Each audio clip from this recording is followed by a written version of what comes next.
Assalamualaikum warahmatullahi wabarakatuh. Pada kesempatan hari ini kita akan melanjutkan pembahasan terkait dengan aktivitas ekonomi yang sudah dikenal. Pada materi sebelumnya kita sudah membahas tentang konsumsi, kemudian produksi. Maka pada kesempatan hari ini kita akan lanjutkan teori tentang distribusi Islam. Yang perlu diperhatikan bahwa distribusi di dalam Islam ini punya konsep yang berbeda dengan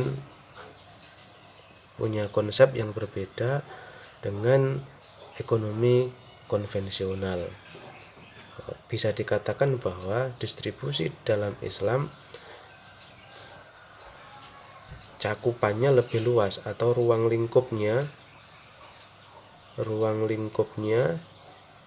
itu lebih luas daripada ekonomi konvensional. Sebab distribusi dalam Islam ini yang dibahas juga masuk adalah selain tidak hanya antar individu, tetapi juga masuk dalam distribusi pendapatan atau distribusi kekayaan.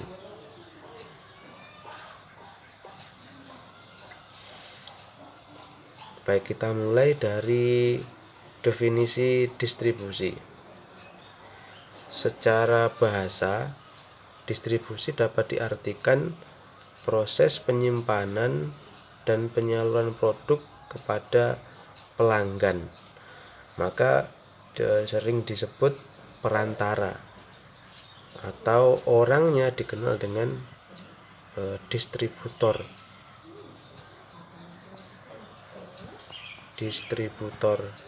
Ini definisi yang sudah sering kita dengarkan, sudah sering kita pelajari, bahwa distribusi sebagai penyaluran produk dari siapa? Biasanya dari produsen ke konsumen. Dari produsen ke konsumen ini biasanya ada medianya, ada media penyalur yang dikenal dengan distributor.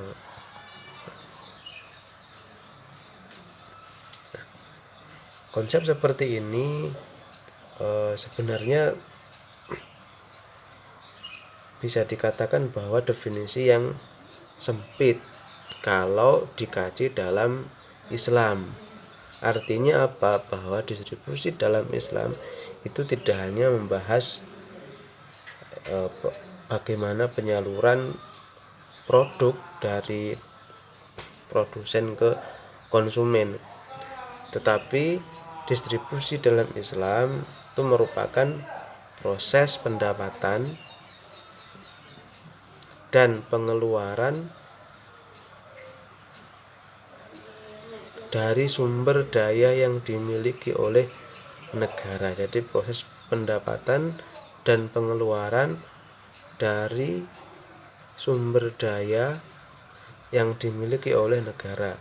Maka dalam distribusi itu ada prinsip take and give. Take itu berarti mengambil dari, take and mengambil.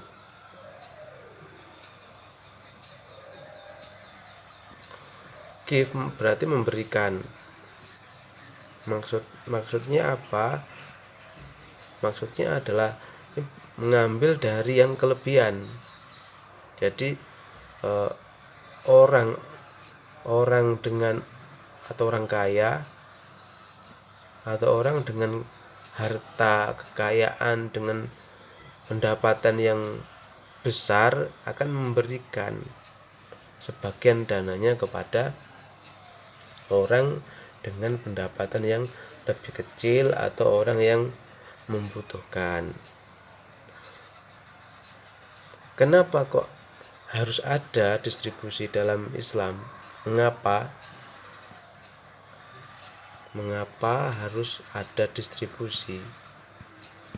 Maka satu, distribusi ini menjamin eksistensi kepemilikan sesuai dengan ajaran Islam, bahwa kepemilikan mutlak itu ya hanya milik Allah secara mutlak.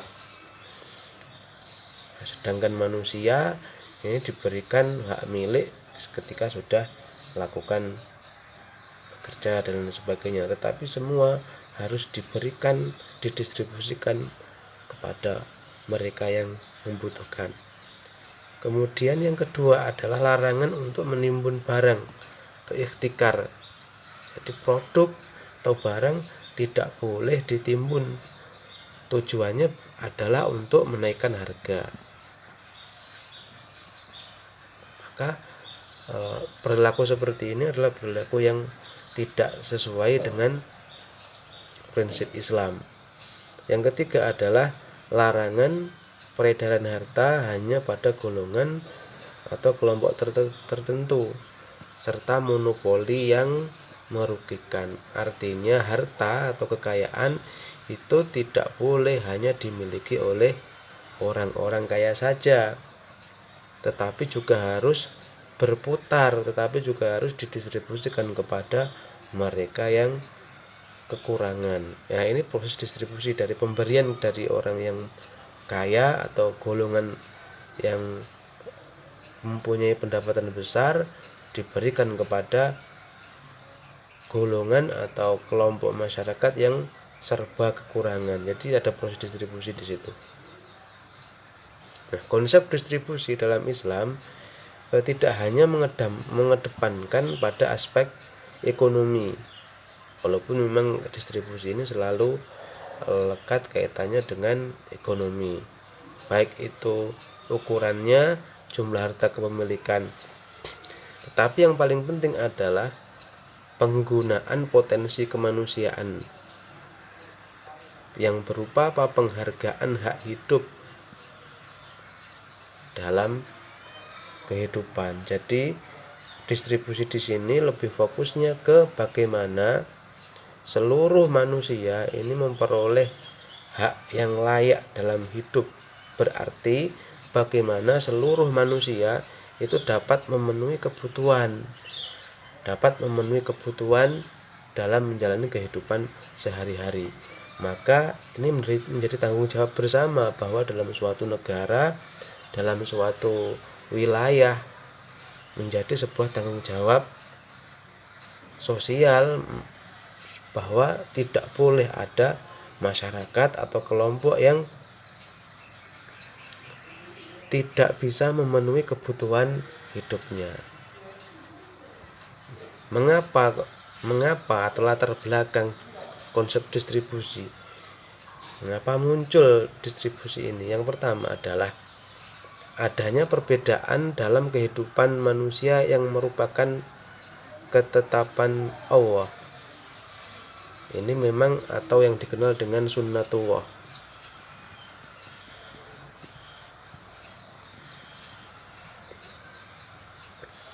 Maknanya apa? Bahwa perbedaan ini perbedaan dalam hal apa? Perbedaan dalam hal kehidupan. Jadi kehidupan manusia di bumi ini antara yang satu dengan yang lain pasti berbeda. Secara sederhana dapat dimaknai bahwa hidup di dunia ini, dalam kehidupan kita sehari-hari, pasti ada orang yang kaya dan pasti ada orang yang miskin. Golongan yang kaya berarti dengan harta yang banyak, harta melimpah, dengan pendapatan yang melimpah juga. Eksesnya apa? Sehingga kebutuhan itu pasti terpenuhi, kebutuhan hidup terpenuhi.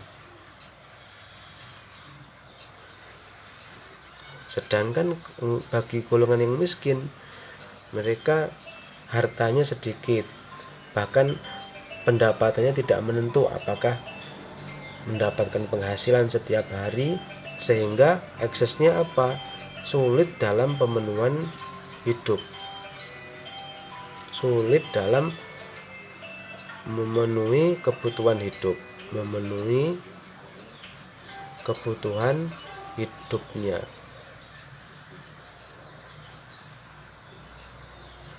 Ini adalah sunnatullah. Maksudnya apa? Bahwa keadaan seperti ini memang sudah menjadi ketetapan oleh Allah. Jadi ada orang yang kaya, ada orang yang miskin. Tetapi perbedaan itu kemudian bukan berarti bahwa ini menjadi sebuah gap, tetapi perbedaan ini akan memberikan peluang bagi manusia untuk bekerja sama antara yang satu dengan yang lain. Untuk apa? Untuk memenuhi kebutuhan hidupnya. Secara lebih lanjut kita akan membahas konsep ini di dalam Al-Quran. Kenapa konsep Islam, konsep distribusi itu penting dalam Islam? Yang pertama adalah kedudukan manusia yang satu dengan yang lain merupakan kehendak Allah.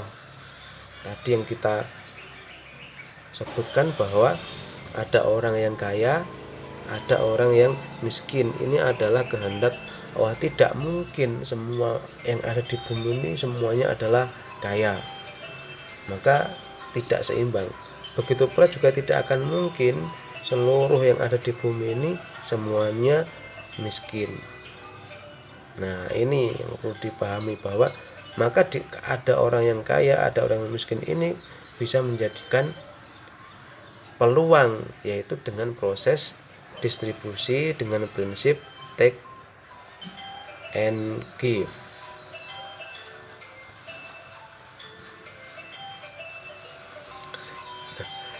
Konsep ini sudah dijelaskan dalam Al-Quran, bahwa ini dalam surat ini dijelaskan bahwa pertama ada surah Al-An'am, bahwa manusia, perbedaan di antara manusia adalah upaya untuk memahami nikmat Allah. Kemudian ada ayat yang lain, Allah telah menjadikan kamu penguasa di bumi. Dia meninggikan sebagian kamu dan sebagian yang lain beberapa derajat. Berarti adalah ada orang yang diberikan sumber daya melimpah, tetapi ada orang yang lain yang diberikan sumber daya yang minim. Berarti ada orang yang sumber daya melimpah, berarti orang yang kaya, dengan sumber daya yang minim berarti dengan orang yang miskin. Nah, ini memang sudah menjadi sunatullah. Yang kedua adalah pemilikan harta kepada beberapa orang saja dapat menimbulkan ketidakseimbangan hidup. Maka harta, sumber daya atau harta itu harus berputar, tidak boleh hanya dimiliki oleh orang-orang kaya saja, akan menimbulkan ketidakseimbangan hidup. Nah, pemerintah dan masyarakat mempunyai peran penting untuk mendistribusikan kekayaan. Dalam surah Adz-Dzariyat dijelaskan pada harta mereka, orang-orang yang kaya itu punya hak, ada hak untuk didistribusikan kepada orang yang miskin, yang meminta-minta, dan yang tidak mendapatkan bagian. Jadi di antara harta orang kaya itu ada bagian harta orang-orang yang miskin yang harus diberi dan yang harus didistribusikan. Melalui apa? Nah, Islam punya konsep dalam distribusi antara orang yang kaya dengan orang yang miskin itu menggunakan satu zakat. Ini zakat. Sudah sering kita dengar kalau zakat sifatnya wajib. Zakat ini wajib, tetapi harus memenuhi syarat-syarat wajib zakat seperti sudah memenuhi nisab dan lain sebagainya. Jika harta yang dimiliki belum memenuhi nisab, artinya belum wajib zakat. Tetapi tetap Islam menganjurkan untuk memberikan kepada masyarakat yang membutuhkan. Melalui apa? Bisa melalui sedekah, bisa melalui infak, bahkan bisa melalui media yang lain seperti wakaf. Kenapa seperti ini? Ini sesuai dengan surah Al-Hasyr, likaila dulatam min aghniyai minkum. Apa? Supaya harta itu jangan beredar di antara orang-orang yang kaya saja di antara kalian.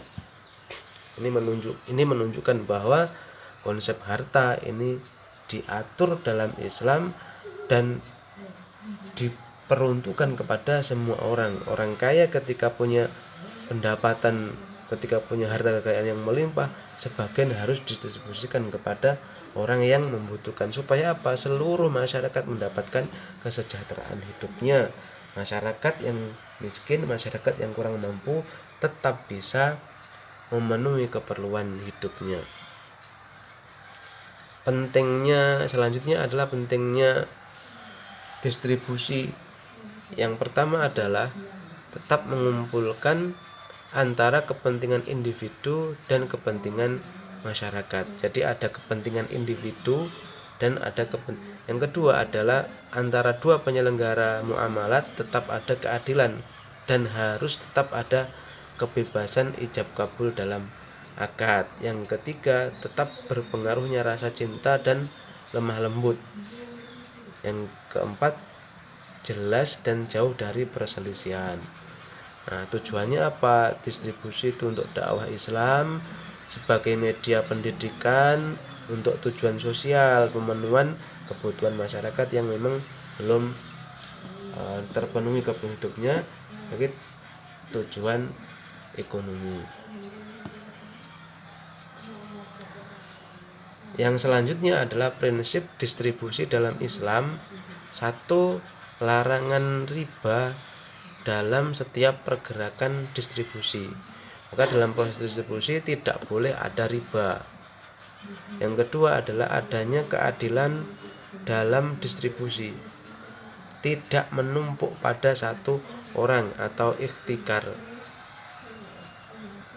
atau iktinaz, sama saja. Artinya produk atau barang, harta tidak hanya dimiliki oleh satu orang saja, tetapi bisa dimiliki oleh orang lain. Kenapa kok harus dimiliki oleh orang lain? Supaya potensi dari harta itu juga berkembang. Yang ketiga adalah adanya pengakuan terhadap milik pribadi. Yang terakhir adalah larangan untuk menumpuk harta.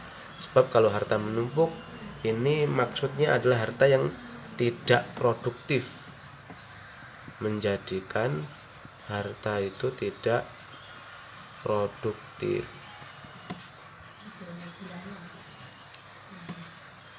Selanjutnya adalah distribusi pendapatan dalam Islam. Kita singgung di awal bahwa manusia pasti mempunyai pendapatan yang berbeda, sehingga kehidupan sosialnya juga berbeda-beda. Ada yang memenuhi kebutuhan hidupnya dengan mudah, bahkan sangat berlebih-lebih pendapatannya. Ada sebagian yang sangat kekurangan. 1. Islam menganjurkan untuk mengerjakan zakat, infak, sedekah. Ada satu lagi, wakaf, untuk distribusi pendapatan. Kalau sudah memenuhi nisab, zakat. Kalau belum, bisa infak, bisa sedekah, atau bisa yang lain, bisa menggunakan wakaf. Yang kedua, baitul mal, membagikan kepada orang yang membutuhkan untuk meringankan kebutuhannya dengan cara pemberian langsung atau tidak langsung. Pemberian langsung berarti diberikan langsung berupa uang, atau tidak langsung misalkan diserupakan dengan materi atau dengan harta yang lain. Yang ketiga adalah Islam tidak mengarahkan pembagian pendapatan yang sama, tetapi berdasarkan prinsip maslahah atau keadilan, di mana antara satu orang dengan orang yang lain yang kedudukannya sama atau berbeda, mampu atau tidak mampu, saling bisa menyantuni, menghargai, dan menghormati perasaan masing-masing. Selanjutnya adalah distribusi kekayaan. Ini setiap pendapatan didistribusikan kepada orang-orang yang sudah dijelaskan di dalam Al-Quran konsep zakat, maka didistribusikan kepada orang-orang yang berhak, yaitu 8 asnaf. 1. Wajibnya muzaki memberikan kepada mustahik penerima zakat, hak setiap warga negara, pembagian harta negara, kemudian pemberian harta waris kepada ahli warisnya, larangan menimbun emas, perak, atau harta. Kalau sekarang harta atau uang sekalipun telah dikeluarkan zakatnya, ini menimbulkan harta itu menjadi tidak produktif.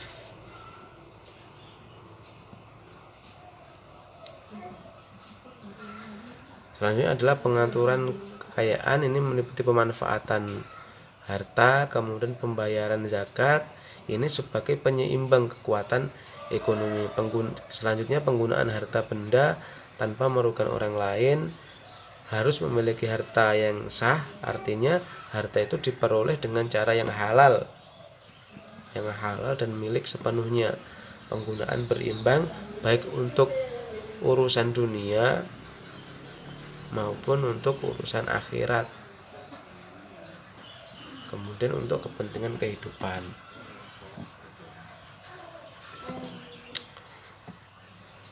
Keadaan atau pembagian harta dapat dimiliki ataupun tidaknya. Yang pertama, harta yang tidak dapat dimiliki dan dihak milikan orang lain, yaitu setiap harta milik umum. Contohnya apa? Jalan, kemudian jembatan, sungai. Ini adalah harta yang tidak dapat dimiliki dan dihak milikkan orang lain. Ini semua milik bersama. Yang kedua adalah harta yang tidak bisa dimiliki kecuali dengan ketentuan syariah. Ketentuan syariah itu apa? Bisa wakaf atau harta dari Baitul Mal atau lembaga-lembaga yang pengelola harta. Maka harta wakaf tidak bisa dijual atau dihibahkan kecuali dalam kondisi darurat, seperti rusak atau biaya pengurusannya terlalu tinggi. Yang kedua adalah harta yang bisa dimiliki dan dihak milikan kepada orang lain. Selain dua kategori di atas, kategorinya adalah bahwa keadaan harta yang bisa dimiliki berarti ya semua dari selain dari dua kategori yang atas, bukan milik umum dan harta yang dimiliki secara pribadi atau harta milik pribadi bisa didapatkan dari warisan, bisa didapatkan dari bekerja. Jadi bekerja itu juga dalam pemenuhan hak milik, sehingga ketika kita sudah bekerja mendapatkan penghasilan dan itu merupakan hak kekayaan milik kita, bisa dan sah untuk didistribusikan karena sudah diperoleh dengan jalan yang halal. Demikian konsep distribusi yang kita pelajari hari ini. Saya akhiri, semoga bermanfaat. Wassalamualaikum warahmatullahi wabarakatuh.